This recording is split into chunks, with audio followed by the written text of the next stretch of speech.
Hi అండి. Welcome to Anuradha kitchen. ఈరోజు నేను ములమాకు, పచ్చిశనగపప్పు, గరం మసాలాతో వడ తయారు చేస్తున్నానండి. ముందుగా పచ్చిశనగపప్పుని నానబెట్టుకుండి మిక్సీ చేసుకోవాలండి. నేను 1 ½ కప్ తీసుకున్నాను. మీరు ఇంకా కొంచెం ఎక్కువ తీసుకుంటే ములమాకు కొంచెం ఎక్కువ తీసుకోవాలండి. మిక్సీ చేసుకుండి ఒక గిన్నెలోకి తీసుకోవాలి.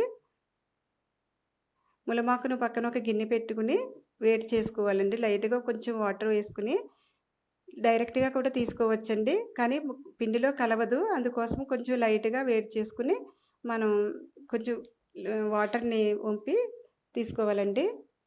వాటర్ ఎక్కువగా ప్రెస్ చేయకూడదు. లైట్‌గానే ఉడకనివ్వాలి. అందులో విటమిన్‌లు ఉంటాయి కాబట్టి డైరెక్ట్ వాటర్‌ని కూడా తీసుకోవచ్చు. ఇలా ములమాకునంతా ఇలా పిండుకుండి వాటర్‌ని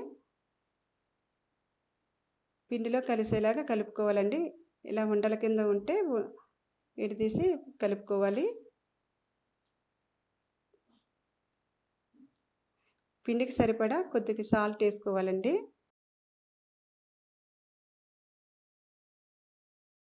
కారం హాఫ్ స్పూన్ వేసుకోవాలండి.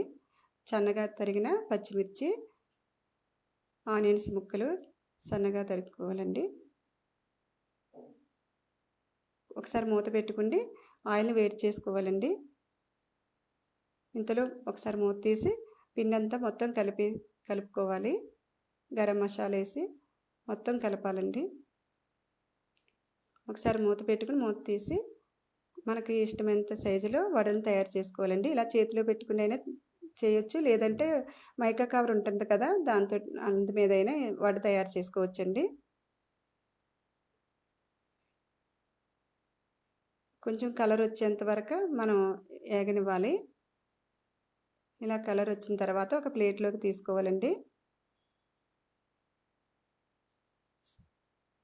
చాలా టేస్ట్‌గా ఉంటాయండి. మీరు కూడా ట్రై చేయండి.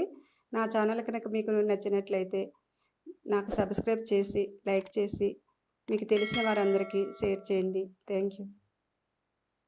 వడ రెడీ అయిందండి.